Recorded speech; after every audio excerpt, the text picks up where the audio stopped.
Halo anak-anak hebat, dalam video ini kita akan belajar mengenal buku fiksi dan non-fiksi. Tahukah kalian buku dibedakan menjadi dua jenis atau genre, yaitu genre fiksi dan genre non-fiksi. Buku fiksi adalah buku yang berisi cerita rekaan, khayalan, atau tidak berdasarkan pada kenyataan. Dalam buku fiksi, ide ceritanya berasal dari khayalan atau imajinasi penulis. Buku fiksi menggunakan bahasa kiasan atau tidak bermakna sebenarnya, dengan kata lain bahasa konotatif. Tujuannya mengajak pembaca agar seolah-olah masuk ke dalam cerita. Buku fiksi umumnya bisa kalian temukan, yakni berjenis novel, kumpulan puisi, atau kumpulan cerpen. Sedangkan buku non-fiksi adalah buku yang dibuat berdasarkan kejadian nyata atau disusun berdasarkan fakta. Contoh buku non-fiksi yang umumnya kita ketahui yakni esai, jurnal, karangan ilmiah, atau biografi. Buku non-fiksi menggunakan bahasa denotatif atau bermakna sebenarnya, jadi pembaca dapat langsung memahami maksud dari isi buku. Oleh karena itu, buku non-fiksi sering dijadikan sumber informasi oleh para pembaca. Lalu apa yang membedakan kedua buku tersebut? Yuk kita simak apa ciri-ciri buku fiksi dan non-fiksi. Ciri buku fiksi yang pertama adalah imajinatif.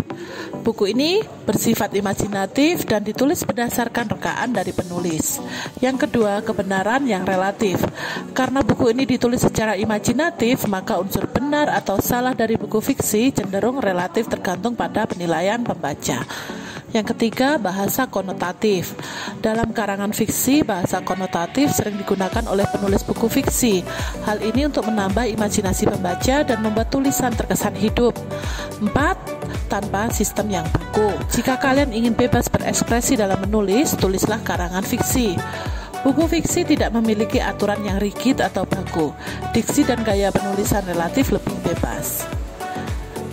Selanjutnya, ciri-ciri buku non-fiksi. Yang pertama, menggunakan bahasa formal. Karena harus informatif, buku non-fiksi harus menggunakan bahasa formal agar dapat diterima oleh pembaca dari kalangan yang berbeda-beda. Yang kedua, ditulis berdasarkan fakta.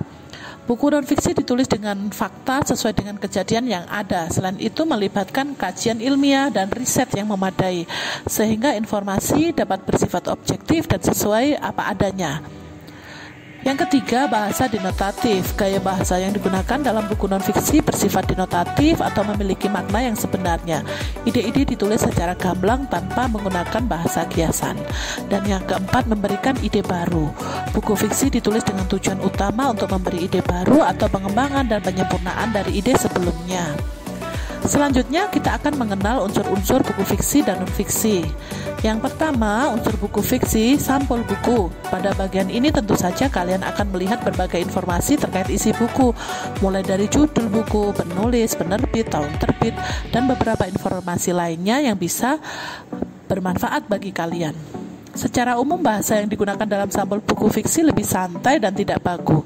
Hal ini bisa kita lihat ya dari sampul buku fiksi berupa novel yang berjudul Laut Bercerita, karya Laila S. Chudori yang diterbitkan oleh Kepustakaan Populer Gramedia pada tahun 2017. Yang kedua, pokok bab buku, yaitu bagian dari buku yang membuat kalian mendapatkan informasi terkait kata pengantar. Di dalam bagian ini, penulis atau pengarang biasanya menyajikan gambaran terkait isi buku dan ucapan terima kasih untuk semua pihak yang telah membantu. Selain itu, dalam pokok bab buku sebuah karya tulis fiksi, kata pengantar dan ucapan terima kasih umumnya disusun secara singkat dengan menggunakan gaya bahasa yang khas. Berikut adalah contoh bagian pokok bab buku dalam novel Dealova.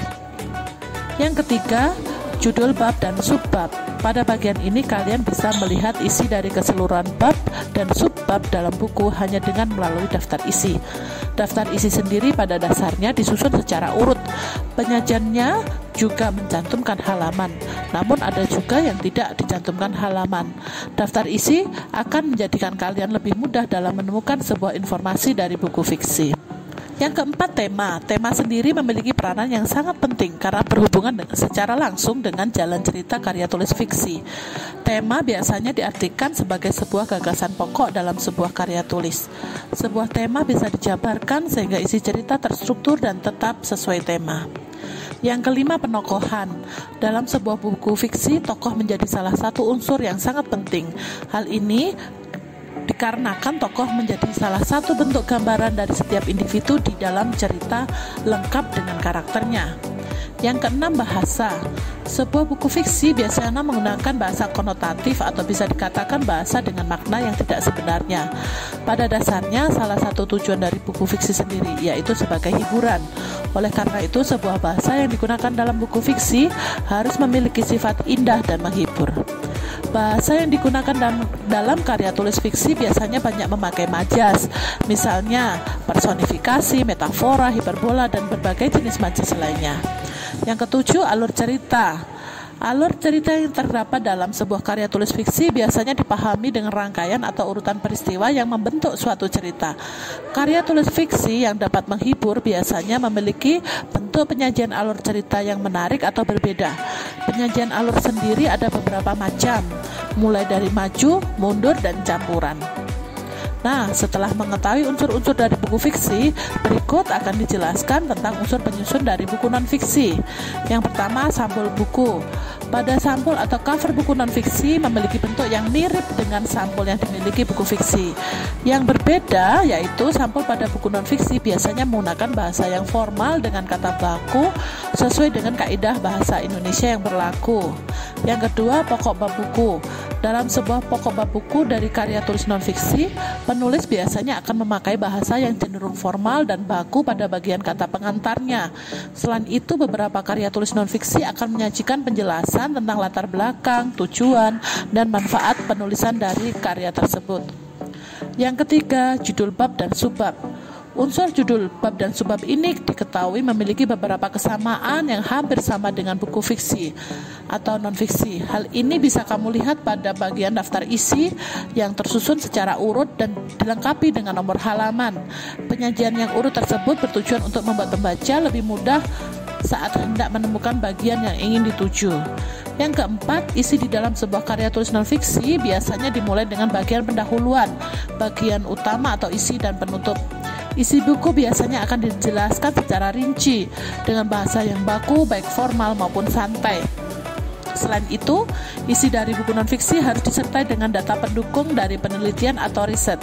Bagian isi ini tentu sangat bermanfaat bagi para pembacanya. Yang kelima, penyajian isi. Bagian ini bisa dilihat dari daftar pustaka atau referensi. Kita tahu sendiri bahwa daftar pustaka merupakan bagian yang bisa digunakan untuk mengetahui dari mana saja penulis mendapatkan sumber referensi bagi karya tulisnya. Hal ini tentu akan sangat memudahkan kalian dalam mencari sebuah informasi yang penting yang lebih mendalam terkait referensi tersebut. Yang keenam, bahasa. Bahasa yang digunakan dalam buku non-fiksi adalah kata baku yang sesuai dengan kaidah bahasa Indonesia atau Kamus Besar Bahasa Indonesia. Hal ini juga berlaku pada penggunaan kata serapan atau kata yang asing yang didengar oleh masyarakat. Untuk memudahkan pembaca dalam memahami bahasa asing tersebut, penulis biasanya memasukkan di glosarium. Kalian bisa menemukan glosarium di halaman terakhir dari buku. Selain itu, buku non-fiksi juga seringkali menggunakan bahasa populer. Bahasa dalam buku non-fiksi juga cenderung menggunakan bahasa denotatif atau makna aslinya. Hal ini dilakukan dengan tujuan untuk mencegah terjadinya kesalahpahaman bagi para pembaca. Dan yang ketujuh, sistematika penulisan. Buku non-fiksi ditulis secara teratur untuk lebih memudahkan pembaca dalam memahami maksud dari isi buku tersebut. Setiap detail informasi atau penyajian data harus disajikan secara terstruktur dan berurut. Maka dari itu, buku non-fiksi bisa ditandai dengan penulisan yang sistematis. Demikian penjelasan mengenai buku fiksi dan non-fiksi. Semoga menambah pemahaman dan pengetahuan kalian ya. Selamat belajar.